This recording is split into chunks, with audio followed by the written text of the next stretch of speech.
Hi there, it's Mr. LeBlanc, and I answer questions about the Catholic religious tradition, and these questions come from my students. So, hello, students. This student has it's kind of like a really specific but really interesting question. How much of the ancient world did Jesus explore or physically visit during his lifetime on Earth? How much of the ancient world did Jesus explore or physically visit? Okay, so in the Bible, we have an account of where Jesus went.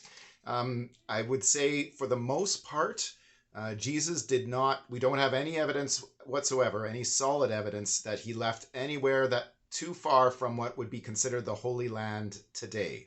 We do have the account of him as an infant with his parents going to Egypt. Alexandria was a major center in Egypt, and it had a very large Jewish population, that ancient city of Alexandria in Egypt. So we could say that he went as far as Egypt. And then within the Holy Land itself, he lived and preached in Galilee, which is kind of in the northern part, which was kind of like out in the rural areas. It wasn't very highly developed in Galilee. But then he also went to the city of Jerusalem.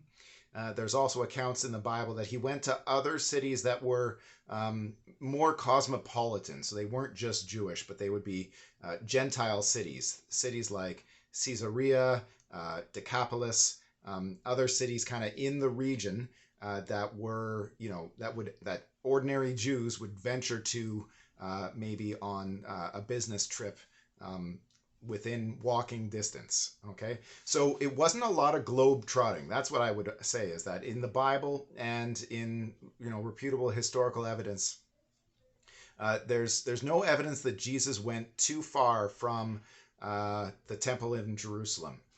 So really, he was in a very specific geographic region for his entire human life.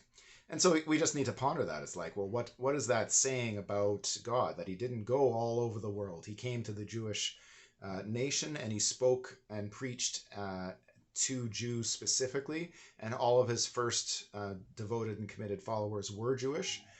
That is what we call particularity. It's like he only came in a very particular point in human history, and then we see through the gift of the Holy Spirit coming upon his disciples. They start bringing the message to all nations, and that ramification, the whole idea of Christianity being something that transcends what people you're from, what your ethnic and family and cultural background is, but that Jesus comes for all people, and he comes through the Father's plan of salvation through the Jewish history and the Jewish culture and the Jewish language. There are actually instances of people, I would call them inventing legends of Jesus going to other places in the world. So there are examples of him.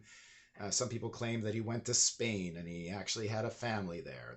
That's not what Catholics believe. There's also a tradition that he might have gone to Armenia or some other region far away. And there's kind of a legend that he wrote something. He wrote a letter to a king while he was alive. That there's no real solid evidence behind that story, that Jesus actually did those things, but I think we would probably identify those as legends that kind of grew up around and don't have the same historical certainty as the written Gospels themselves. So there you have it. That's where Jesus has been. That's where Jesus walked around and explored. It wasn't far. He wasn't a global jet-setting traveler.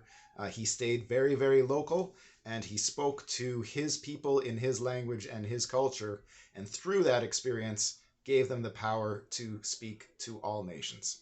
Thanks so much for listening to this answer. I really appreciate it.